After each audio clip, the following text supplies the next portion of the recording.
Welcome into the best in paranormal podcasting. This is Darkness Radio. I'm your host, Tim Dennis.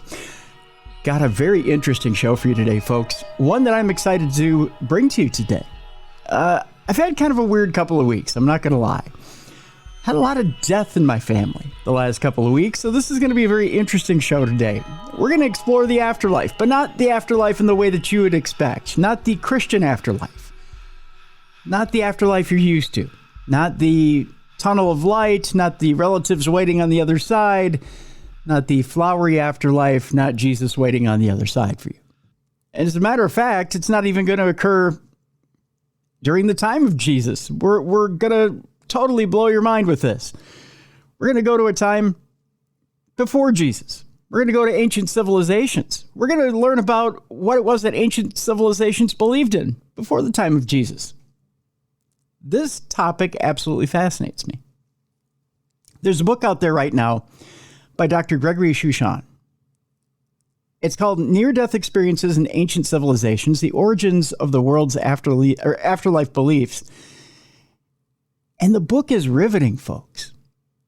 It delves into the beliefs of Old and Middle Kingdom Egypt, Sumer and Old Babylonian Mesopotamia, Vedic India, pre-Buddhist China, and Maya and Aztec Mesoamerica. The stories will blow you away. It's more than just stories. It's documentation, really, of what's going on in these different kingdoms. So let's bring in Dr. Shushan and let's talk a little bit about it. I'll tell you first about our guest and we'll bring him in. Dr. Gregory Shushan is the leading authority on near-death experiences and afterlife beliefs across cultures and throughout history. He's an award-winning author affiliated with Birmingham Newman University, University of Winchester, Marian University, and the Parapsychology Foundation. A former researcher at the University of Oxford and University of Wales. He now resides in San Francisco. Ladies and gentlemen, let's welcome in to the first time to Darkness Radio, Dr. Gregory Shushan. Dr. Shushan, thank you so much for being with us. Thanks for having me on, Tim. I appreciate it. This topic, Dr. Shushan, is so fascinating. Mainly because, it's not tunnel of light. It's not relatives waiting on the other side. It's not sweetness and light. It's not good tidings and I came back to my body and I feel love and overwhelming light and, I want to go out and change the world now. This is some kind of dark stuff, isn't it? It's a mix. I would say it is all those things and more, depending on the culture and the individual who's having the near-death experience or who's writing about them in terms of their afterlife beliefs. So you mentioned the tunnel. It's a great example.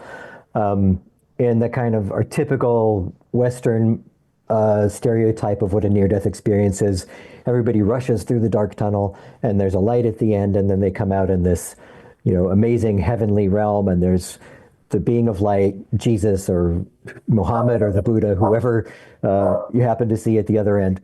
But in a lot of cultures, there is no tunnel. And sometimes they're not even rushing through darkness. It's just people will end up in the other world. Sometimes there's some examples from Polynesia and Native American examples where people describe walking along a road to the other world. And they even say, I saw my footprints, or I saw the footprints in the sand of the people who had gone to the spirit village before me. One woman even talked about how she saw another spirit walking down the path in the opposite direction. And that was somebody who was having a near-death experience and was on their way back to the body. So the kind of takeaway really of all this is that, yes, near-death experiences, it's a genuine phenomenon. It happens spontaneously to people, regardless of your beliefs, regardless of your culture. But even though there are some similarities, they are expressed in very different cultural ways. And then there are also some just flat out differences. Now, you just said something very interesting in that, in our contained singular experience here in a somewhat Christian society, I'll say Christian society and keep it contained to that. We have a singular experience. We go through that tunnel. We have our experience. We see our relatives. We see the light. We might even have a bit of a review, or maybe we see something on the other side. Maybe we break that plane, we get to that other side, but then we're swooped back into our body. We don't pass somebody on the way back. You're saying that and we'll get into some of the stories too here during the program in different cultures. But you're saying that they meet others on the other side. Yeah, there are a few Western examples of this where people will meet somebody they didn't know had died in the afterlife, and then they come back and it's confirmed that that person had died. So if I had an NDE and I happen to see my Uncle Bill there, and I come back to life and, my mom says, by the way, Uncle Bill died while you were in your coma. So that kind of thing happens. And there's some Western accounts, they're rare. They're rare in all cultures, but they are tested in different places around the world, including going back, to ancient China and various kinds of cross-cultural near-death experience accounts. I find, going from one culture to another, and especially in these ancient times, that some of the building blocks of what we believe now are set up in some of these stories. Things like reincarnation are set up in some of these stories, but they're set up in kind of abstract ways. Like in the story, so lies the mechanism. You know what I mean? Mm-hmm. So can you give us a good example of where reincarnation lies in one of these tales? Sure. All these civilizations that you mentioned that I looked at, the one that's most relevant to that would be Vedic India. But in the earliest, this is the kind of pre-Hindu tradition, the foundation for all the Hindu religions that would come later. And in the earliest periods with the Rig Veda, the Atharva Veda, the Brahmanas, these pretty early texts starting at least 1500 BCE, possibly much earlier in oral traditions. There's not really a lot of reincarnation in these texts. There are some references to rebirth here and there, but we're not sure if it's spiritual rebirth or symbolic ritual rebirth or what exactly. There seems to be a few hints here and there. So in these earlier texts, there's more focus on these stories of people dying temporarily, coming back to life and talking about their experiences in the other world, which is basically a near-death experience. They're often in mythological form. But then as time goes on and reincarnation becomes more introduced into the society, then those types of accounts of NDEs kind of wane. They die off a little bit. And then there's more focus on the kind of intermediate state of the afterlife. What's going to happen while your consciousness is outside the body before it's going to be reborn in the next life. And this is interesting because it's mirrored in, you probably are familiar with the cases of children who remember past lives. Yes. In different culture, research by Ian Stevenson and Jim Tucker and Jim Matlock, people like that.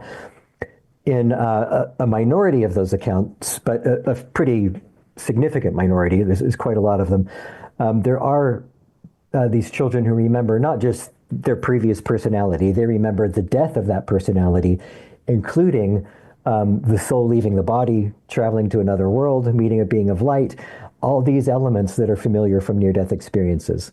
So it's essentially the same as an NDE, but instead of going back to their old body, they're being reborn in a new body. So there's this kind of parallel idea that there's this spiritual state between lives that people pass through. And that kind of gets introduced in the Indian texts, the Vedic texts, as the near-death experience accounts kind of die off. Very interesting. I want to talk, as we start to get into the program here, I want to talk a little bit about Egypt. It seems like a lot of us have this fascination with ancient Egypt and some of the beliefs there, but we have kind of a very base or cursory understanding of what it was that Egyptians believed in. What is it exactly that they believed in when it came to the near-death experience? And what was it that they thought happened when they had an experience with near-death? Not necessarily transforming to the other side, but what happened when they came close and came back? That's a trickier question than you might think. So out of all the civilizations that I looked at, there were either accounts of near-death experience or magical texts that hint at near-death experience that talk about, the soul going to the other world and ways to retrieve it and the experiences they might have there. The only exception to this was Egypt, which is surprising when you think how preoccupied Egyptian civilization was with death and the afterlife. And yet we have no accounts of near-death experience. It's not until much later in Egyptian civilization that we even have stories about people who travel to the other world and return. And there are very obviously literary tales. There's stories like a magician goes there, probably in his body, and has all these adventures, very much plots rather than like an NDE. So the reason for this is because the earliest stages of Egyptian civilization, and by that I mean 2,500 years, they basically didn't have a context for writing personal narrative. So nobody would have sat down and said, "Oh, dear diary, this is what happened to me today," or "I'm going to write an article about my NDE for the Pharaonic Times," or this kind of thing just didn't exist. Writing was exclusively for the priestly class, the royal class. It was used for ritual, for pyramids, and also for bureaucracy. So we have documents about sales of beer, grains that are allotted to workers, divorce decrees. So from our perspective, it's interesting because literacy was so limited to such a sort of small level of society. So they just didn't see it as functional in these different ways. So basically, what I had to do with Egypt is look at the descriptions of the afterlife beliefs themselves and kind of figure out to what degree are they similar to near-death experiences, and how far can I take an argument that, if they are really similar, could they have been based on the NDEs? And I did the same with all the civilizations. I looked at their beliefs as well as, any accounts of experiences. And so I found that, yes, there were, the soul leaves the body, it enters darkness, it comes out into a realm of light, it meets a being of light. There's like a evaluation, judgment of their earthly life, transformational experiences. There's even an encounter with the soul's own corpse in a kind of symbolic way, because the soul is associated with all these different divinities. It's basically one and the same as the sun god Re and the god of knowledge and all these different transcendent kind of deities. So there's a focus on the death on the god of the afterlife, Osiris, who the soul of the dead encounters in the underworld. And the text basically says, this is an encounter with yourself. This is your own being, this rotting corpse in the underworld. So I saw that as a symbolic out-of-body experience perception of the person's own body. And the being of light is the sun god Re. So everything is there, but it's in Egyptian cultural symbolic sort of terms. So to you, what is the lesson learned by you kind of, I guess, confronting your own corpse, for lack of a better term? So you're faced with your own mortality. You see that there eventually is an end to this life, but yet you're getting a reprieve. What does that mean to you? What I think it means, and this is kind of consistent with NDEs, what people who have NDEs tell us, and with the ancient texts, is it's the moment of realization that you're dead and yet you're still conscious, you're still alive, you're still able to see this thing that used to be you, or that you associated with you, but now you just see it as this thing, this material, cold, dead thing. And in lots of NDEs, contemporary ones, I can think of lots of examples from Polynesia, Native America. The person who's describing the ND literally says, I saw that thing there and I did not want to get back into it. So it's this transcendent state where you no longer even identify with that person that you once were. You're fully in this, disembodied, spiritualized state. And it's the same in the ancient texts when there's these encounters with the corpses. And not just in Egypt, there's a couple of other examples where this confrontation with your own corpse is the thing that, or in some cases, the corpse of a god, which has the double meaning because it's associating you with a divine state, but also reinforcing that you're no longer in the physical form. But it's always the thing that leads to the realization that you've transcended your own death, and it's the thing that enables you to pass into the next stage of the afterlife. That realization is kind of what's required to continue in the next stage of your afterlife journey. Wow. I to be repulsed by your own body. I mean, I get the fact that you see it as a container, not only that, but a rotting container or a container that maybe is past its expiration date, that you think to yourself, you know what, maybe it's time to move on. But, I think to myself, and Dr. Shushan, I say that, every day I wake up and I say to myself, you know what, I really am I'm at this point in my life where I'm in love with the journey, right? I'm in love with everything I do. And it's not a materialistic thing.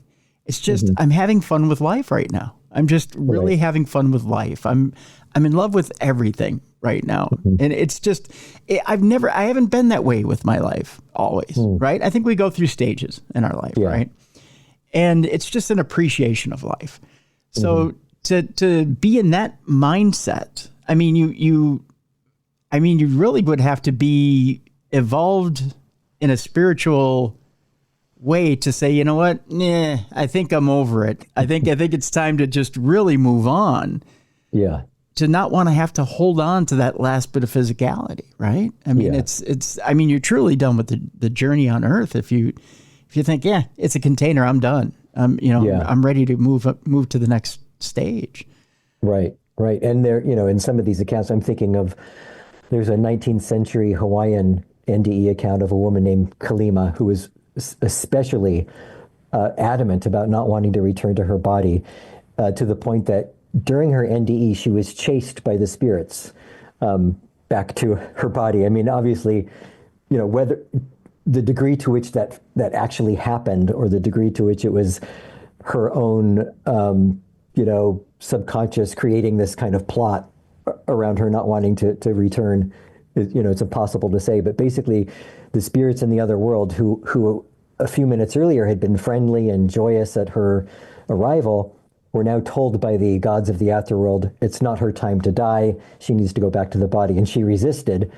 So they chased her back, and when she got back to the place where her body was lying dead, she was basically just saying, I don't want to get back into that thing. Why can't I stay in that other world where everything was so beautiful? I felt so happy. It was so joyful. I didn't have a care in the world. And now you're going to make me go back into that. And they literally had to push her back into the body, as the text describes. And then the woman who reported it said she never ceased to regret having to go back to her body for the rest of her life. Really? Yeah. Oh, wow. Well, that kind of lines up with some people who have had NDEs who say, it was so beautiful over there and I can't wait to go back.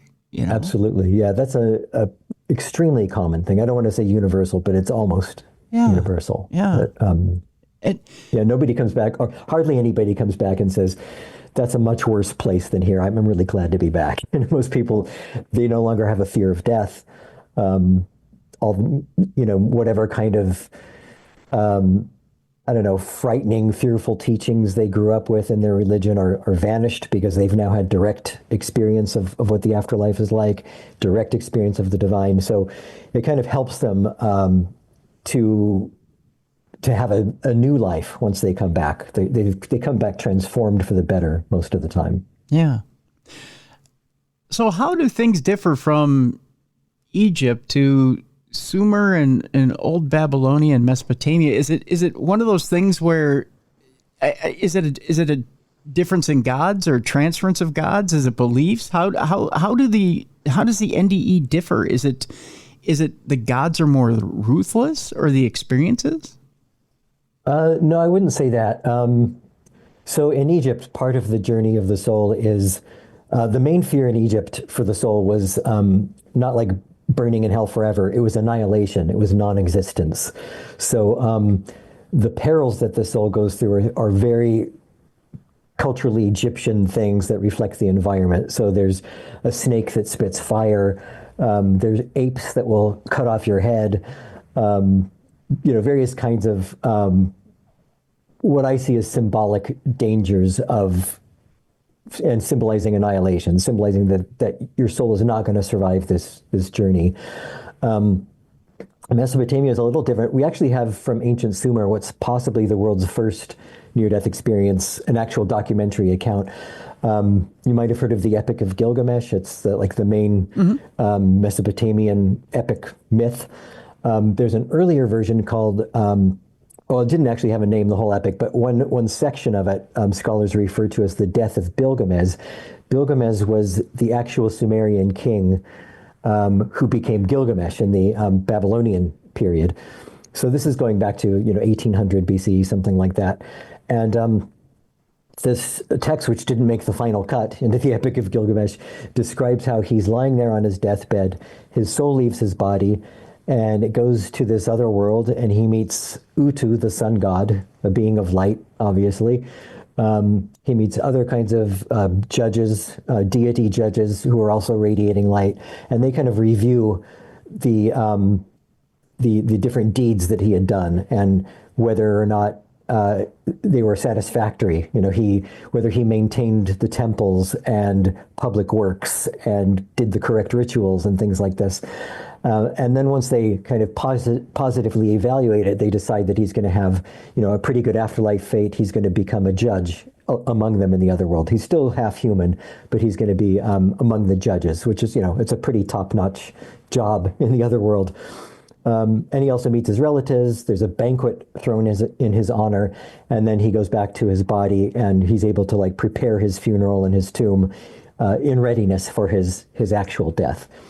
So, but so within that we've got this apparent actual NDE account because he's a historical figure.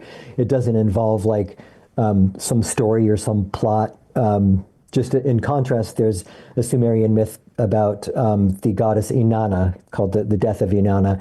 She travels to the underworld deliberately, possibly in her body. There's no out-of-body experience. She goes there to overthrow the queen of the underworld from her throne. And there's all these story kind of aspects to it. Yeah. Whereas the Gilgamesh text is just basically reads like an NDE, but from a Sumerian perspective. So, and all those elements basically are also in the Egyptian afterlife beliefs. It's just that we've got the sun god is Re, and the deities have different names. And actually in the Sumerian myth, they don't have the afterlife perils so much as the Egyptian afterlife beliefs. But in their beliefs, they do. They have, although there it's more of a case of living in this kind of shadowy, depressing half-life, this kind of hazy realm where nothing happens and you're just kind of wandering around half alive. That seems to be more of the Sumerian fear rather than total non-existence. Well, that would be incredibly frightening just to be half dead and walking around, or half alive, one or the other. Yeah. You bring up an interesting fact about that goes across all of these different cultures, and that's that there are stories, it seems like, in each one where they are either having the NDE or they're entering the underworld fully alive, and having experiences with gods or trying to defeat gods, which is an interesting deal in that. And I tell you what, Dr. Shushan, let's take our break here. When we come back, there's one interesting story, and I'm wondering if you can recall it for us. I think it's from Aztec Mesoamerica, where it's two brothers that try to defeat the gods in the name of their father. Which we'll talk about that in the second half of the program. Okay. Extremely interesting deal in which I believe they're trying to get rid of human sacrifice. It's a fascinating story. I got hooked on that story for some reason or another. But it's a great one. Yeah, that one gripped me. That one was an interesting story.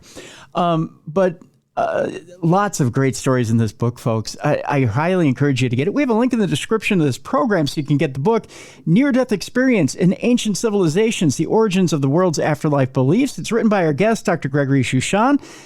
It's got a foreword by John Tate as well.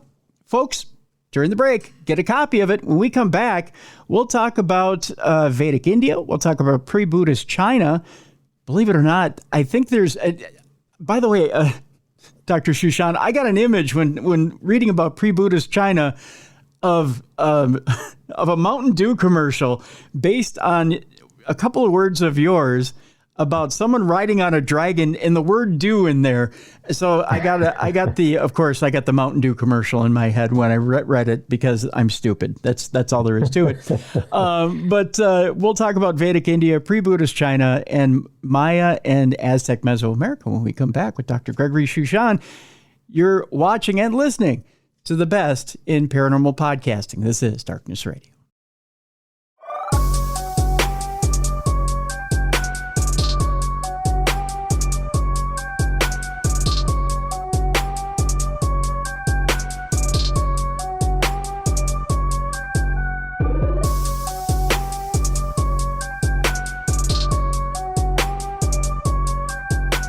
Welcome back to the best in paranormal podcasting. This is Darkness Radio. I'm your host, Tim Dennis. My guest is Dr. Gregory Shushan. The name of the book, Near-Death Experience in Ancient Civilizations, The Origins of the World's Afterlife Beliefs.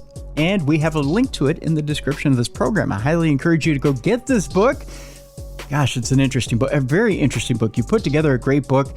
If you're watching on video, it's in the background, right behind Dr. Shushan right there.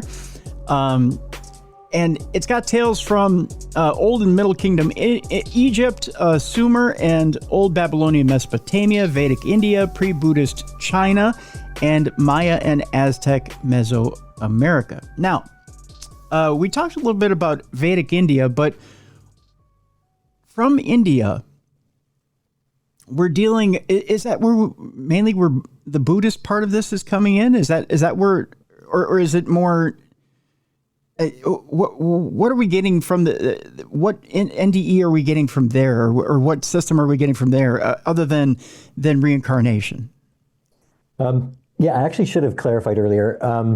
So my reasons for selecting these particular ancient civilizations is that they didn't have a lot of cultural influence on each other. So I wanted it to be this idea that, maybe the Egyptians came up with this story and then the rest of the world learned it from them. I wanted to make sure that wasn't an explanation that was possible. So that's why I'm looking at, I looked at pre-Buddhist China, because Buddhism originated in India, like you said. Right.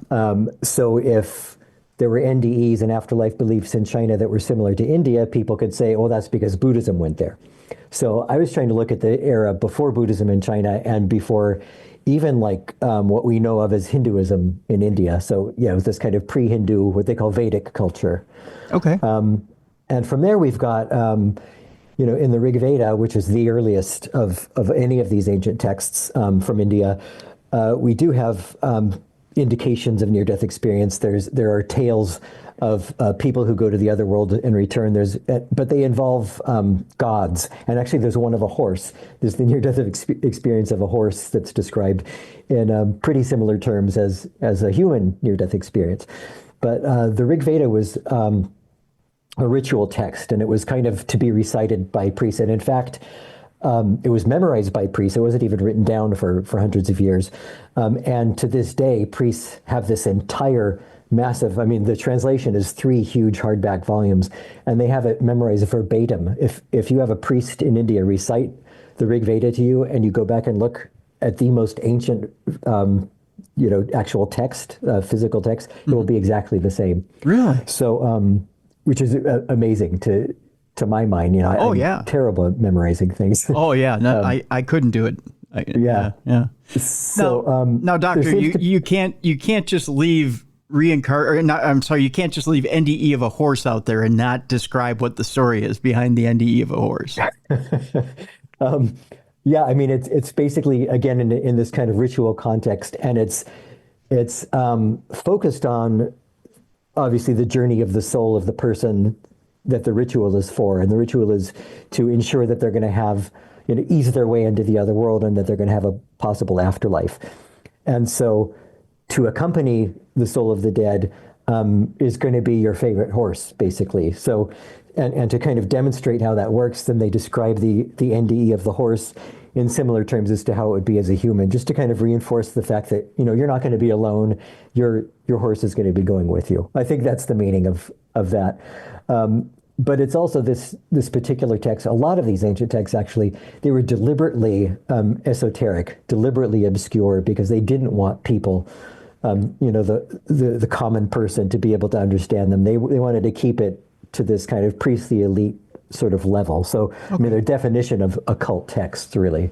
Well, I suppose to have a little bit of mystery, again, occult text or a little bit of mystery behind it, I mean, means that, you do truly find out in the end what happens. I mean, it's your own experience too, right? So exactly. When you get there, you have your own experience. Yeah. But then again, okay, I'll flip it back on you. Why did it have to be so mysterious? Why not map out everything? Why not say literally from beginning to end, this is what happened, and give people a roadmap, or give the elite a roadmap of what happened from beginning to end in that particular experience? I think it's that. I think it's that the elite have the roadmap, but they want to keep it for themselves. They don't want to make it accessible to everybody. And I mean, it's the same that's what the Egyptian pyramid texts and coffin texts and books of the dead are. They're basically roadmaps, guidebooks to the other world, and describing to the soul of the dead how to negotiate the other world through the priests. It always has to be mediated by the priests.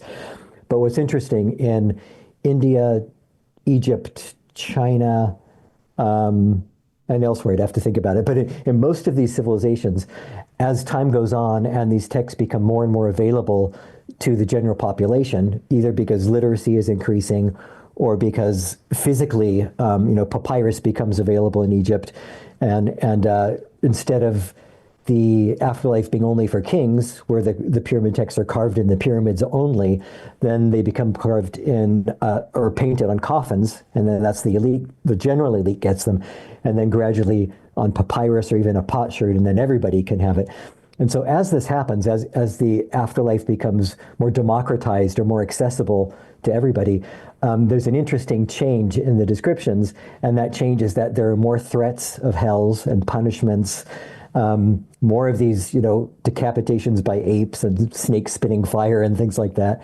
In China, we have descriptions of, the punishments fit the crime, basically. So people who gossip will have a hot iron rod shoved through their tongue. People who, strike their parents have their arms lopped off. So really kind of graphic, gory punishments that fit the transgressions you did on earth.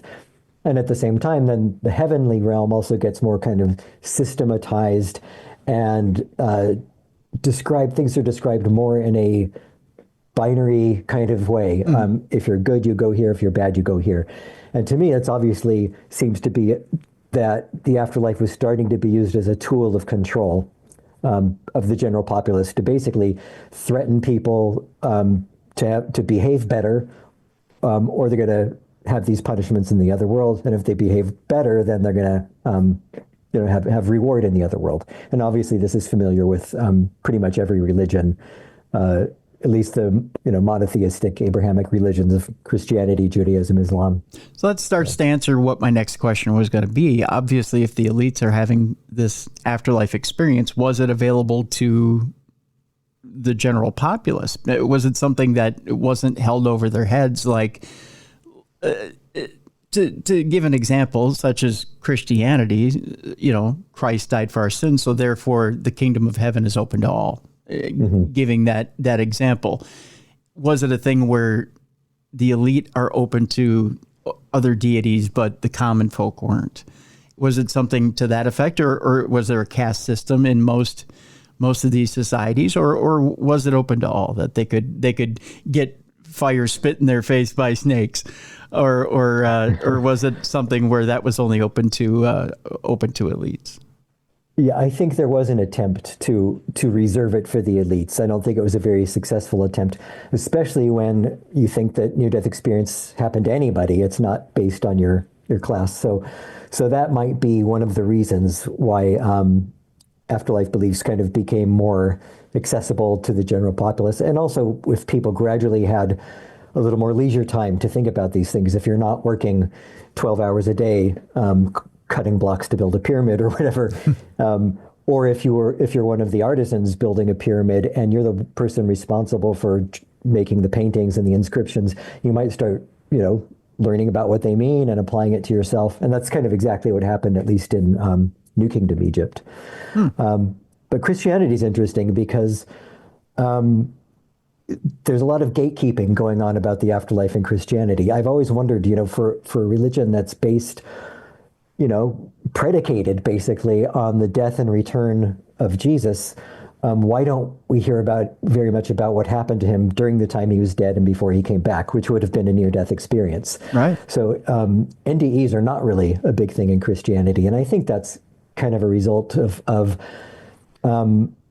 there's no direct access to the divine. It's mediated through the church, and it's mediated through Jesus. You can't get, if you die, your actions are going to determine whether you go to heaven or hell, and that's all because of the system that the church has set up, essentially.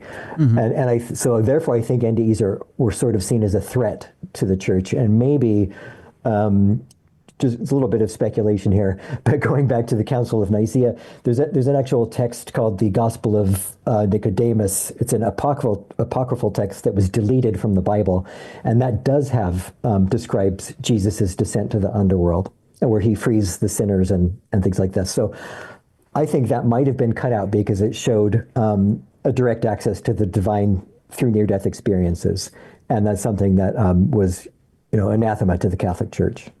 Oh, I think you're right. I think you're 100% right. Yeah, and it does muddy the water a little bit. Yeah. And in contrast, Mormons, they love near-death experiences. I mean, it's really kind of because their whole thing is that the miracles in the biblical era, thousands of years ago, they're not just confined to them, because of course their prophets had near-death experience and visionary experiences. So they want to be able to say these experiences are still going on. Mm-hmm. People are still having NDEs today, and our founders in the 19th century still had these kind of experiences. Because originally when Mormonism came out, they were criticized for claiming these kinds of miracles, and so they wanted to kind of validate that they still actually occur. Yeah, and you're right. To this day, they're still occurring. So yeah, it's the evidence continues to compile. So exactly. Yeah. Exactly.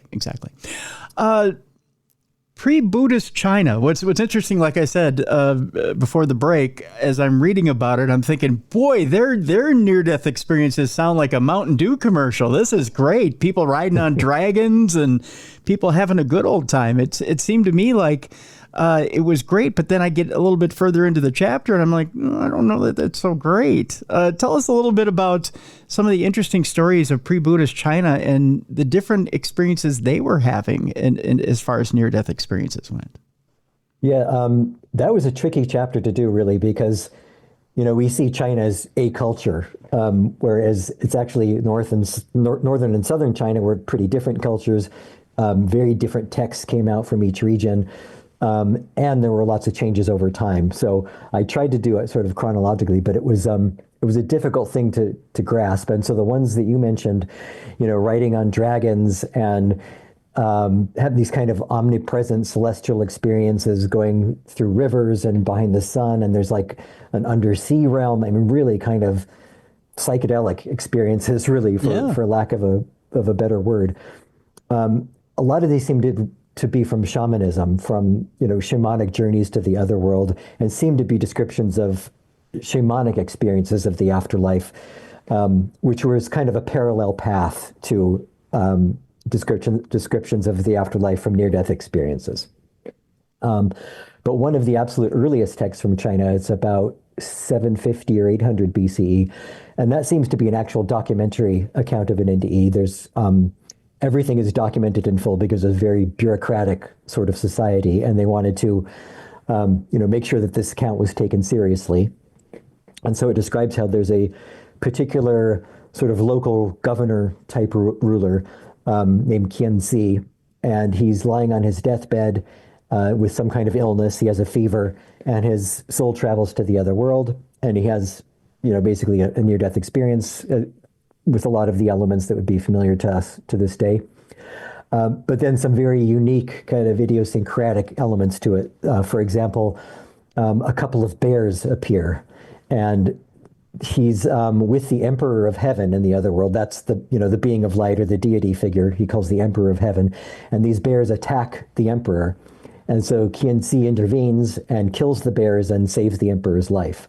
And so in exchange for this, the Emperor grants him good favor when he goes back to to Earth, and gives his sons good things, and basically says, you need to go back to Earth. You have to return to life, but it's going to be a positive thing, and this is what's going to happen. He gives them some prophecies about political events that are coming.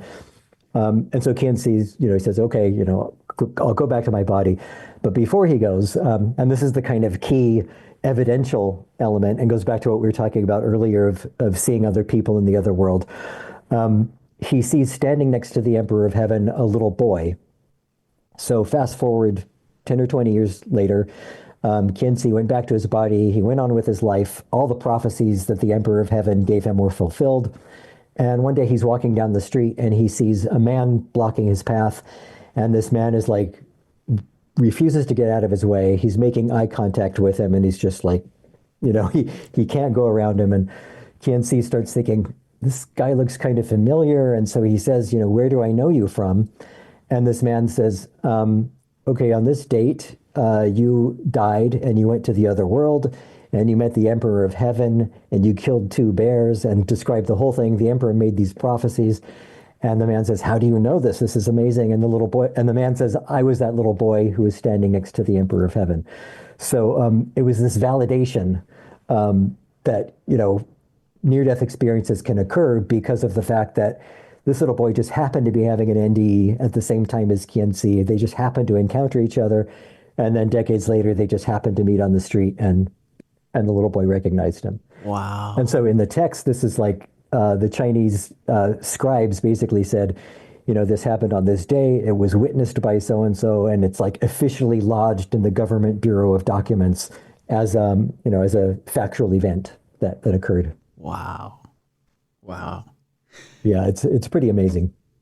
And to think about how long ago that happened. I mean, yeah. Now you wonder, and this is the kind of stuff that goes through my head, Dr. Shushan. You wonder now if those two were eternally tied together in a soul family, and if they reincarnated together and maybe, traveled together from lifetime to lifetime, and if they tumble through time together. Yeah, who knows? There are accounts from, I mentioned the children who remember past lives earlier. Some of them do say that they choose their next life, and they will even say, I saw the family I wanted to go to, and those are going to be my new parents. So who knows? That kind of thing, it's not really testable, but it's interesting that the accounts, more than one people from a different culture comes up with the same idea. Yeah. Interesting stuff. And then, okay, so there's in one of the more fascinating, and not that the entire book isn't fascinating, but one of the more fascinating chapters is the Maya and Aztec Mesoamerica chapters. The history there and the experiences there are so rich. And there's one story in particular that riveted me. And that's one that I talked about a little bit earlier. And I'm wondering if you'll tell the story about 2 brothers who it has to do with their father going to the underworld or having something to do with their father dies, I believe. And they believe their father, again, I'm going to mess it up, so I'm going to have you tell it. But okay. Essentially, they're going to travel to the underworld to confront these gods. Physically, They're going to go to the underworld to confront these gods. And they believe that they're going to kill the gods. They're going to take them on. Yeah. And I'll let you tell it, because it's riveting. It's just so in my mind, I'm thinking, okay, this sounds like fairy tale stuff, but it's interesting in how this is translated and then put together in modern lore. Yeah, it's an interesting text. It's called the Popol Vuh, and it's kind of the Mayan, the key Mayan mythological text that involves creation and the afterlife and lots of different elements of religious beliefs. And this particular episode, it's not just the 2 brothers, but there are 2 sets of 2 brothers. The first 2 are their fathers, and the second 2 are them. So first, their fathers, they're playing ball in a ball court, because they had this, the Mayan had this the ball game where they would, I can't remember what it was called, but they basically they can't use their hands, and they have to kick the ball through these hoops, and it's absolutely impossible game to play. I don't know if you've ever seen it. So they're playing this ball game, and they disturb the gods in the underworld, and so they're basically drawn down into the underworld as punishment because they annoyed these deities. And they go through this series of tests, which they fail every time. So one of them, for example, is they have to go in a dark room with a cigar, and then they have to come out of the dark room with the cigar intact. But when they're given the cigar, it's already lit. So the odds are stacked against them. And then the gods keep playing these ridiculous tricks on them. Like they say, oh, sit down on this bench, and they sit down and it's boiling hot and they have to jump up. So it's interesting because even though it's a meaningful religious text to the Maya to this day, it's filled with humor and it's filled with all these kind of story elements. So it's obviously intended to be partly symbolic, partly a story, but also it has deeper meanings behind it. Yeah. Which is a pretty, common cross-cultural way of teaching people through story. So the first set of twins fail all these tests in the underworld, and they get beheaded, and then they get buried in the other world, and their body somehow, we're not told how, becomes one and grows into a melon tree. So fast forward later, their sons who are named Hunahpu and Zublanki, they're now playing ball on this ball court. They get drawn into the other world, and they kind of have this experience, this journey that replicates what their fathers did, except they have foreknowledge of what's going to happen. So they're able to outwit the gods. So, for example, when they're given the cigar, they put a firefly at the end of it to make it look like it's already lit. But then they're able to come out with the cigar intact. So they're not beheaded for that because they passed. And so this whole series of tests that they end up passing where their fathers failed. And then they finally outwit the gods of the underworld by saying, they perform these miracles where they burn a house down and then they bring the house back. And then they destroy things and bring them back. And then the gods say, oh, we want you to do this with us. Kill me and bring me back to life. And so the twins say, sure, we'll do that. And they kill them and then don't bring them back to life after all. So they become the ones, they've gained the spiritual knowledge to defeat these gods in the afterlife and facilitate their own journey to transformation and spirituality. So that's the meaning behind these kind of humorous stories. And then it ends with they're in the kind of lower depths of the underworld, and they find the tree that used to be their father's, and there's a melon growing on this tree, and it spits at the god of the moon, somehow impregnating her. And this is all a kind of symbol of rebirth, their rebirth. And then the story ends with the twins. It literally says something like, and they ascended to the light. So it's got this, spiritual transcendence moment at the end of it. Now, whether this whole account was based on shamanic experiences or a combination of shamanic experiences and NDEs and local folklore, it's again obvious that it's a teaching tool of folklore plus sort of high mythology plus spiritually transcendent afterlife guidebook stuff. Yeah. And like the other texts, a lot of it is kind of obscure to our understanding and our way of thinking. Right. It's like you said, it's myth and it's legend, but at the same time it teaches, but at the same time it's got and it's got humor. It entertains, but at the same time it shows you a little bit of a path as you're having interactions with the gods, that the gods can be tricksters, and it shows you if you're going into the underworld, or even if you choose to take that path, not necessarily, what's the word I'm looking for here, Dr. Shushan? If you're willing to confront a god, if you're willing to be bigger than what you are, that there's a consequence to be bigger than what you are. Right. If you're willing to take on more than what you want to be careful, because the consequence means that you're going to have to deal with, not only that you're going to have to deal with the consequence that what you're dealt, but it's going to change you internally as well. That's what I get out of it, that you're going to become something bigger than the sum of what you were. Yeah, and if you want to take that on, you better be prepared, That's basically. right. That's right. And even though there are all these sort of comical episodes, it's all about transcendence. So Yes, another fun example is there's a scene where they're playing ball with the gods in the ball court, and because they know they might be decapitated by the gods, they substitute for a pumpkin, and so they're kicking around this pumpkin, and that fools the gods into thinking that that's already one of their heads. So there's all these. It's really a kind of multi-layered text, and I often think of it as like if they're teaching this text to the population or even to children. I think about like, children nodding off to sleep, and like they're going to be woken up when you start talking about playing ball with a decapitated head, or when you start talking about, the gods being outwitted, or so there's things that it's full of wonder and it's full of mysticism, all to kind of keep you engaged, I think, in order to learn the fundamentals of the story and learn the lessons that it's telling you, which is ultimately, rising to the light, which is, what the text says. Yeah, absolutely. Absolutely.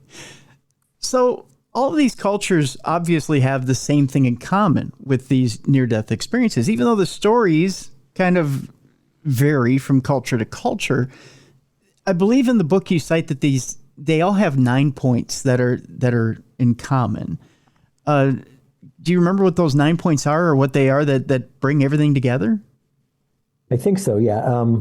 I'll try. Okay. So leaving the body, encountering the corpse, seeing the body as it's lying there dead, traveling through darkness, emerging into light, going to another realm, meeting a being of light, meeting deceased relatives, some kind of evaluation or judgment, and transcendence and transformation and wisdom and knowledge and all that. I think that was 9. Okay. So with that, now we've had these stories now from before the time of Christianity. We continue to have these experiences now. And as we begin to wrap up our program today, I would ask you this.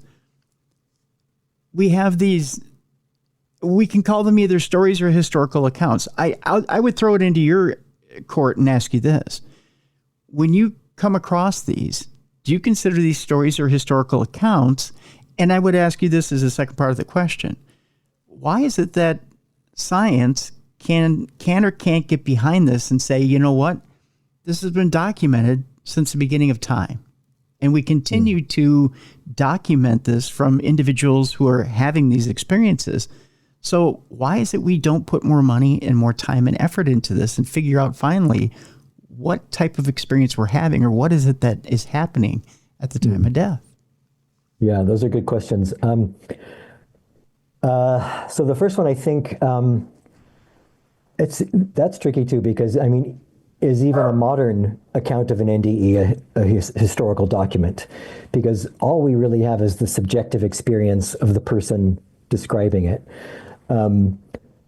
So the content isn't necessarily historical, but the fact that it exists, it's a historical document in some sense. I mean, it's a problem because they're not validated, and that ties in with the science as well.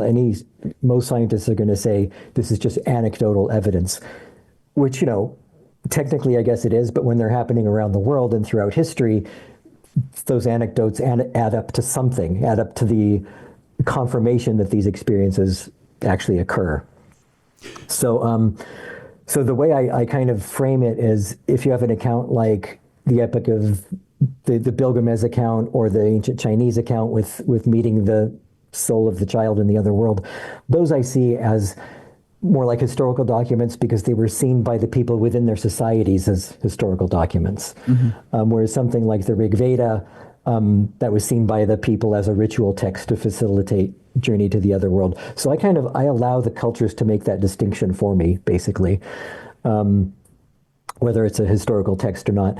But I do think that they must have been based on actual experiences, because to me, there's no other way of explaining why these descriptions of NDEs occur if they're not based on experiences. I mean, the alternative is that, oh, well, they're all making up the same story, totally disconnected in different parts of the world in completely different eras. That's not an explanation. That's to me, that's much more difficult to accept than that, people are having NDEs and basing beliefs and telling stories about them. And as far as the science goes, yeah, your guess is as good as mine on that. Why there's not enough funding. I mean, it's still the case, really, that these experiences are kind of pathologized, and people who have them are often still afraid to talk about them. They don't want their doctors or nurses or their family members to laugh at them or think that they're crazy or whatever. So I think it's partly that. But from my perspective, it almost doesn't matter if they are genuine experiences of an afterlife, because for one thing, it's interesting enough to me, just as a historian of religions, that they've impacted religious beliefs and impacted culture all around the world. But on a more practical, contemporary level, the ways that they do transform people who come back to life, who come back from their NDE, that seems like it should be something that science should look into. But we live in a society where there's not even money to look at natural healing methods, whether herbs and minerals and things like that are better, more efficacious and safer than pharmaceuticals, because there's not enough money in that, where there's more money in pharmaceuticals. Mm-hmm. So unless somebody finds a way to make money out of transformations that happen in NDEs, I don't think we'll see much scientific research happening. I guess, to some degree it's been happening with, kind of modern shamanistic type things. People go to South America and have these kind of organized package tours with a shaman or supposed shaman, and they take ayahuasca and they have these kind of, some say NDE-like experiences that are supposed to result in transformations. I'm a little skeptical about some of that because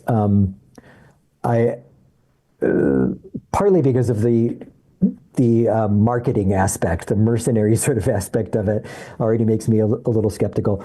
But also just the fact that drugs lead to positive transformation. Mm-hmm. I'm not totally convinced that that's happened, because you can go on to any kind of psychedelics, discussion group online or whatever, and you will see that people are not transformed for the better through their drug use. So It's a situational thing. There's no cure-all, basically. You didn't see the recent 60 Minutes deal with veterans who were using MDMA with PTSD? No, I didn't. Okay, no. Okay. I would encourage you to watch that, and then see if it doesn't change your mind a little bit. Yeah, no, I totally accept that. That it helps with PTSD and certain psychological issues. And I know there's been like great effects with microdosing and things like that. Yeah. But I don't think that, some,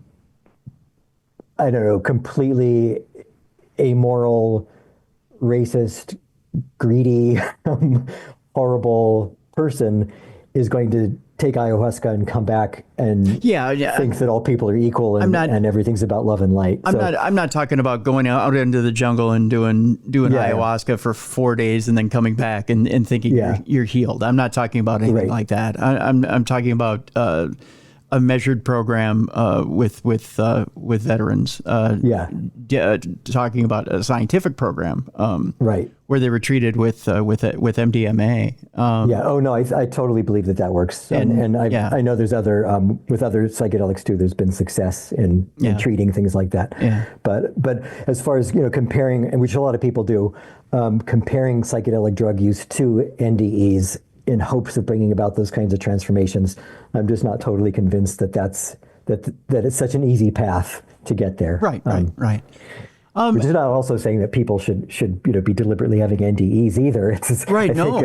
It's a hard road that we all have to kind of get their own way. Really, we shouldn't be flirting with that veil, right? I mean, we shouldn't be trying to step over, because if you go one toke over the line, sweet Jesus, I mean, you may not come back, right? I mean, that's the idea. So let me ask you this question here, Dr. Shushan, before we wrap things up here. Is it the culture that influences the NDE, or the NDE that influences the culture? Is it the life I'm living that influences what I see as I'm crossing over to the great beyond? Am I truly making my own afterlife? Is that what's happening here? I think it's both. I think it's the way I've kind of tended to look at it is that there's a kind of cross-cultural, objective NDE type of experience, which is basically those nine elements we talked about earlier. Mm-hmm.